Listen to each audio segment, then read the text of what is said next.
oyihireho uburaro bw'abeja bukwenda kubatera abantu bagira ngo n'umucuco gwijwira umudomo no go kubita abo Justine Smith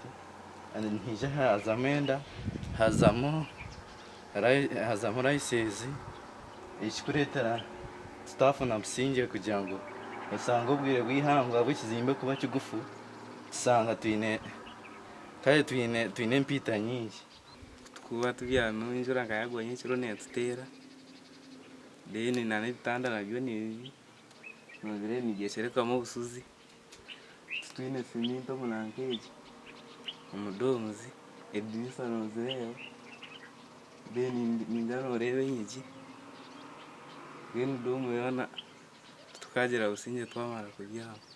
Mukuru w'ishomereri nagira ngo tibine ibiciro ry'ibitabo n'ingashe library laboratory za Karamagezi hamwe na n'ibine birukumara twine icyetengo cyango cha laboratory science laboratory ntwetaga a big administration block aho kuba uturumu tusheka natwe tukumara tukabe ntwetaga computer lab na computers so that we can go the science world and ICT. Hateci kijemeseriza abashomiro mu ishomereri okutandike huru yo kurundana sente ezo kombe ko buraro bw'abana ba abantu 20 abo basa kutwa miliyoni ba kizi w'abantu bo kumanya abo basa kutwa 25 ba Board of Governors miliyoni 2 PTA miliyoni chairman ahibisibwe